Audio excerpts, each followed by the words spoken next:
Halo, selamat pagi saudara. Kembali lagi Anda mendengarkan Ruang Publik KBR bersama saya Rizal Wijaya yang dipersembahkan oleh Kementerian Kominfo Republik Indonesia ya. Dan tema pagi hari ini sangat menarik sekali, sosialisasi RKUHP. Baik saudara, sebagai negara hukum, segala aspek kehidupan dalam bidang kemasyarakatan, kebangsaan, dan kenegaraan, termasuk pemerintahan di Indonesia, ini harus senantiasa berdasarkan hukum. Perwujudan negara hukum yang berlandaskan Pancasila memerlukan sistem hukum nasional yang harmonis, sinergis, komprehensif, dan tentunya dinamis melalui upaya pembangunan hukum. Salah satu proses pembangunan hukum yang sedang dilaksanakan oleh pemerintah, khususnya di bidang hukum pidana, adalah dengan melakukan revisi terhadap Kitab Undang-Undang Hukum Pidana KUHP. Dan menurut Wakil Menteri Hukum dan HAM Profesor Dr. Edward Omar Sharif Hierich, RUU KUHP ini merupakan salah satu upaya pemerintah untuk menyusun suatu sistem rekodifikasi hukum pidana nasional yang bertujuan untuk menggantikan KUHP lama sebagai produk hukum pemerintahan zaman kolonial Hindia Belanda. Dan perkembangan hukum pidana yang tidak sesuai dengan dinamika masyarakat ini mengakibatkan pembaruan dan revisi terhadap Kitab Undang-Undang Hukum Pidana yang perlu segera dilakukan. Oke, kita akan perbincangkan lebih dalam soal ini dalam Ruang Publik KBR yang bisa Anda simak di 100 radio jaringan KBR dari Aceh hingga Papua di seluruh Indonesia ya. Dan tentunya di Jakarta Anda bisa mendengarkan di 104,2 MS3 FM Jakarta, atau Anda juga bisa mendengarkan mengikuti kami melalui live streaming via website kbr.id dan juga YouTube Berita KBR. Baik, dan pagi hari ini saya tidak sendirian karena saya bersama perempuan hebat ya, yaitu Dr. Yenti Garnasi SHMH selaku Ketua Umum Masyarakat Hukum Pidana dan Kriminologi Indonesia, MAHUPIKI, akademisi FH Usakti. Selamat pagi Ibu Yenti. Selamat pagi, salam sejahtera untuk kita semua, sehat selalu. Alhamdulillah Terima selalu kasih, sehat ya terima Ibu kasih sudah ya. diundang. Baik, ini maaf sekali loh pagi-pagi udah mengganggu waktu Ibu, agendanya padat pasti ya. Pagi-pagi udah ada undangan dari mana tadi? Tadi parekraf. Parekraf.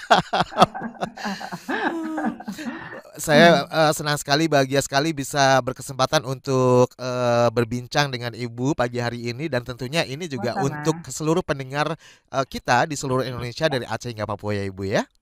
Iya, baik. Baik, dan terkait dengan tema pagi hari ini, sebelumnya kita sebelum berbicara lebih dalam ya terkait tema kita, apa sih sebenarnya yang melatar belakangi KUHP ini harus segera Hmm. diperbarui, Ibu? Apa alasannya?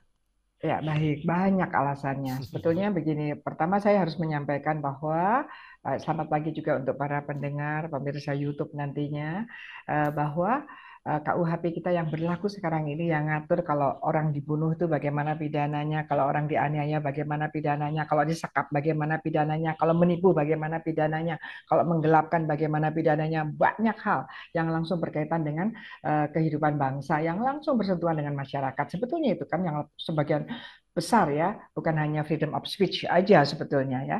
Nah, ini kita menggunakan kitab undang-undang yang namanya KUHP ini sebetulnya adalah suatu kitab apa ya, warisan dari penjajahan Belanda dulu, bahkan sudah Hmm. berumur 104 tahun gitu ya. Jadi kita memang setelah 77 tahun merdeka kita belum punya sampai detik ini juga yang versi Indonesia. Dan sayangnya juga bahwa KUHP milik Belanda ini, bikinan Belanda ini yang dulu dari penjajah untuk negara yang dijajahnya ini, bahkan itu sudah di sana sendiri yang tetap sama dengan yang ada di Belanda pada waktu 2019 di demo itu, bahkan di sana sendiri KUHP yang namanya WVS itu, Wetboek van Strafrecht itu adalah sudah 455 kali di amandemen. Hmm. Masa iya kita mau tetap menggunakan satu? Yang kedua adalah banyak hal secara sosiologis itu tidak sesuai dengan sosiologi sosial budaya Indonesia dengan living law Indonesia. Kemudian secara politis kedaulatan tentu kan aneh, negara sudah merdeka sekian puluh tahun tapi kok tidak punya. Tapi akademisi dan konsorsium hukum pidana waktu itu ya semua yang berada, orang-orang yang berada dalam Mahupiki juga termasuk ya, karena masyarakat hukum pidana dan kriminologi Indonesia ini dibentuk waktu itu asosiasi profesi pidana dan kriminologi itu tahun 1989, jadi bukan bukan baru saja. Hmm. Dan rencana atau rancangan pemikiran untuk kita punya KUHP sendiri oleh beliau-beliau ini para pendahulu, para akademisi, akademisi yang hebat-hebat yang kebanyakan sebagian besar sudah meninggal dunia, semoga bahagia di alam sana. Amin.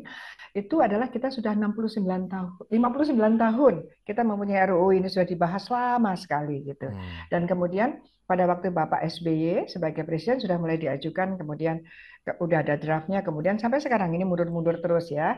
Jadi memang kemampuan politik itu yang menjadi sangat penting, ya kan, bahwa kita harus punya. Kalau secara akademis ya, akademis dan juga secara logis ya, kita ini sudah merdeka, masa menggunakan KUHP yang sudah 104 tahun yang lalu. Demikian. Oke, 104 tahun ini bukan umur yang pendek ya, Ya, umur yang ya, panjang. Kalau manusia ini kebanyakan udah sudah mendiang gitu uzur. ya, udah uzur. Baik, dan Ya, ini kan sudah zamannya milenial, bukan lagi kolonial ya, gitu ya, bahkan betul. Gen Z sekarang. Nah, Iya. KUHP perlu segera diperbarui. Apakah artinya KUHP ini tidak relevan dengan dengan zaman sekarang, dengan era sekarang? Karena tadi kan dikatakan di awal di pengantar bahwa Hmm. dinamika gitu ya. Kita hidup Hmm. terus berubah, dinamis. Nah, apakah memang sudah ketinggalan zaman bisa dikatakan? Iya, begini saya sampaikan dalam eh, apa KUHP itu adalah semacam konstitusinya hukum pidana. Hmm. Karena kan kita punya undang-undang tipikor misalnya, undang-undang tindak pidana narkotika, undang-undang narkotika, undang-undang lingkungan hidup di mana juga ada kejahatan-kejahatannya. Tetapi konstitusinya itu di KUHP ini. KUHP itu menjadi menjadi buku apa ya, kitab-kitab buku-buku yang utamanya ya, buku induknya gitu ya. Ini penting sekali. Dan salah satu tujuan itu adalah bahwa penerapan undang-undang di luar KUHP dulu kan muncul undang-undang tipikor, undang-undang yang lain dan sebagainya itu karena memang KUHP ini sudah tidak memadai lagi. Itu aja itu suatu bukti bahwa kenapa kita banyak sekali undang-undang di luar KUHP karena tidak sesuai antara KUHP dengan modus kejahatan yang dilakukan. Banyak kejahatan-kejahatan yang dilakukan yang tidak terjangkau oleh KUHP. Hmm. Misalnya KUHP tidak bisa menjangkau kejahatan-kejahatan dilakukan dengan IT, gitu kan? Kita kalau bicara IT jangan sensitif bahwa kita takutnya penghinaan IT bukan just not itu saja, not for that aja, tidak ya. Kita juga nanti siapa tahu kita perbankan ya, apa pencurian uang di dalam account kita Lebih pakai luas IT, ya. lebih pakai IT, nggak bisa terjangkau pakai KUHP. Jadi banyak hal. Secara kita satu ya, secara material tidak bisa menjangkau modus-modus yang semakin berkembang ya karena Hmm. mereka menggunakan apa akulturasi budaya juga ya. Berita hari ini ada kejahatan di Amerika, detik ini juga sudah sampai Indonesia. Untuk para penjahat itu diikuti, ya kan? Sementara penegakan hukum agak keteter ngikutinya. Ya, akibatnya apa? Masyarakat jadi korban. Jadi memang banyak hal. Apalagi KUHP ini kan sekarang mungkin ini kan saya berharap juga orang, tapi walaupun begitu saya berharap semua masyarakat mendengarkan ini karena ini sangat penting untuk kehidupan kita langsung dengan kita apapun ya. Tetapi yang misalnya ada praktisi akademisi yang mendengarkan, saya ingin menyampaikan bahwa ada perubahan mendasar ini sesuai dengan kecenderungan internasional bahwa KUHP itu sekarang itu kan tiga buku pertama adalah ketentuan umum, buku kedua adalah kejahatan, buku ketiga tentang pelanggaran. Hmm. Nah, kecenderungan internasional itu hanya dua buku biar nggak terlalu ribet, tapi semuanya masuk. Jadi buku satu ketentuan umum, buku dua tentang kejahatan. Pelanggaran dimasukkan di dalam buku kedua. Jadi kita nggak terlalu ribet lah ini untuk mempermudah juga penegakan hukum dan juga mengikuti komparasi yang biasa dilakukan karena kita dalam membuat undang-undang itu juga ada customarily criminal law gitu ya. Oke. Jadi yang berbiasa secara internasional kita harus juga sebanding gitu ya. Nah, di situ di dalam buku satu terutama azas ya, azas untuk memberlakukan. Ini ada hal yang sangat penting, misalnya yang baru, yaitu pedoman pemidanaan untuk hakim, tujuan pemidanaan. Ini juga untuk memandu hakim supaya hakim itu kalau memidana, walaupun hakim itu bebas ya, mudah-mudahan ada hakim yang mendengarkan, syukur-syukur dari lingkungan Mahkamah Agung ya, syukur-syukur Bapak Ketua Amin. MA mendengarkan ya, karena ini penting sekali ya. Atau ada yang Jadi menyampaikan minimal. oh iya, ini kan Hmm. atau nanti KBRI bicara kita berdua dengan Bisa. Mahkamah Agung ya. Itu karena penting sekali karena kita percuma juga bicara di penyidikan penuntutan kalau hakimnya tidak mengikuti karena SDM hakim itu kan sedikit sekali perkaranya banyak sekali tapi mau nggak mau harus menyempatkan mendalami ini gitu ya. Lebih masif lagi sudah sih tapi sangat minim. Jadi itu nanti misalnya Oke, hakim mempunyai independensi. Hakim itu kalau memutuskan berdasarkan bukti yang sah dan keyakinannya. Nah, bicara keyakinannya inilah banyak pedoman ada di sini. Harus lihat yang melakukan siapa. Kalau yang melakukan itu orang dalam kondisi yang sedemikian rupa ekonominya juga lemah, ini harus ada peringanannya. Jangan maaf ya, seperti sekarang ini banyak suara. Justru kalau orang-orang kuat, pejabat itu pidananya ringan. Ini kan Hmm. salah, ya Hmm. kan?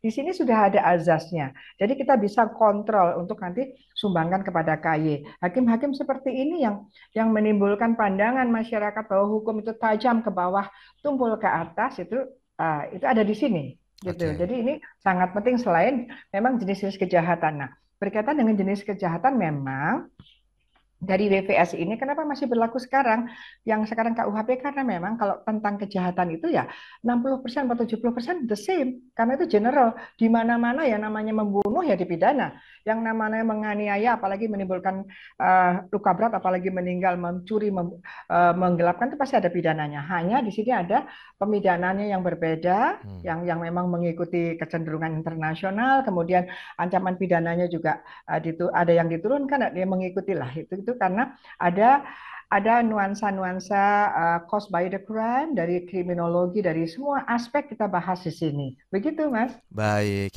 dan ini perlu terus disosialisasikan ya terkait Iya, karena memang basic banget sebenarnya untuk pembicaraan yang tadi ini ya dan harus diketahui oleh semua lapisan ya nggak sih Ibu? Bukan hanya iya, masyarakat biasa tapi juga termasuk penegak hukum seperti tadi disebutkan hakim betul. seperti itu ya. Nah, Iya. terutama kepada masyarakat terkait dengan tema kita sosialisasi RKUHP. Ini kan penting juga untuk meningkatkan awareness di masyarakat.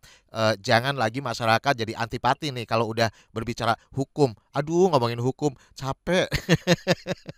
Jadi pada akhirnya antipati, I don't care gitu ya. Nah, Nggak boleh. sebenarnya kalau menurut Ibu nih ya, dari masyarakat Indonesia sendiri, seperti apa mereka awareness-nya kepada hukum, tingkat pemahamannya sejauh ini? Bisa digambarkan? Ya, ini mungkin tugasnya Kominfo juga ya. Kominfo tugasnya Betul. berbagai berbagai sektor ya, berbagai kementerian ya, Kominfo Menteri bersama Agama, stakeholder lain ya. iya, ya Menteri Agama, Pendidikan dan sebagainya. Nah, posisi kita, makanya kan kita banyak sekali TKW, TKI Indonesia kan di sana di negara di mana kita kirim itu kan bermasalah hukum. Hmm. Kenapa? Karena memang tingkat pemahaman terhadap hukum, law obedience-nya, law acquaintance-nya, pematuhan dan sebagainya itu mereka nggak mendapatkan secara baik ya. Dulu ya saya tidak berbicara politik.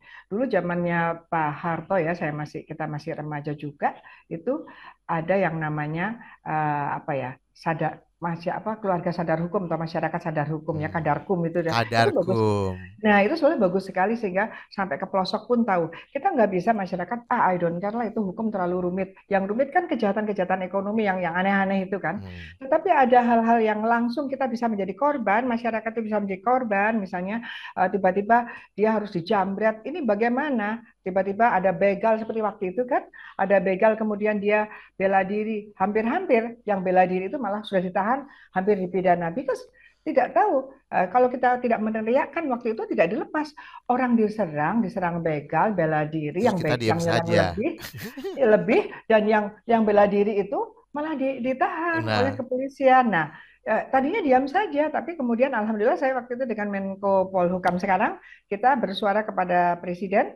Emang ada pertemuan dengan Presiden pada waktu itu kita bersuara langsung dilepas karena itu hmm. tidak benar dari hukum KUHP dari buku satu itu tidak benar orang dalam keadaan membela diri sampai pun dia membunuh dalam pembelaan dirinya itu tidak bisa langsung ditahan apalagi dipidana ini bahaya sekali gitu ya Oke. ini ada di sini dan begini jangan juga masyarakat eh, masalah hukum itu masalahnya gitu loh bukan bukan bukan masalah orang lain jangan sampai masyarakat itu nanti baru aware terhadap hukum ketika dia bermasalah hukum Hmm. nah ini jadi Kebanyakan harus seperti itu ya Ibu ya. kebanyakan seperti itu di Indonesia seperti itu bahkan ketika keluar negeri pun kita menjadi masalah seperti itu. Nah ini mestinya mestinya apalagi sekarang ya sedikit-sedikit bicaranya politik aja ya. Hmm.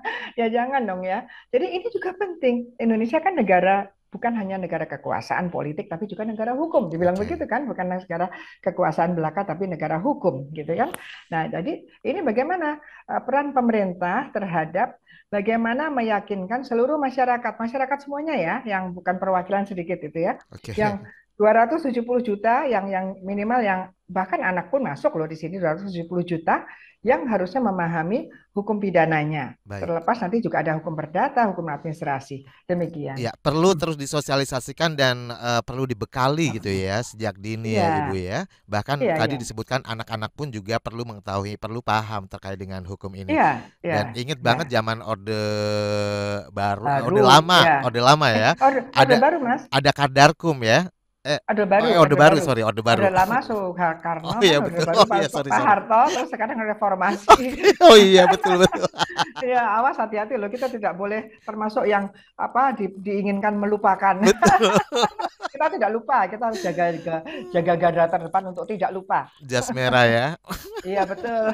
Baik. Jas merah. Ya, kita nanti akan lanjutkan kembali perbincangan ini, Ibu, tapi harus jeda terlebih dahulu dan saya ingatkan Baik. kembali ini untuk Anda pendengar yang ingin bertanya terhadap narasumber kami pagi hari ini langsung ya. Silakan bisa gunakan fasilitas telepon bebas pulsa di 0800 245 7893 atau Anda bisa kirimkan WhatsApp di 0812 1188181 atau komentar melalui YouTube channel Berita KBR melalui live chat ya atau mention ke Instagram @kbr.id.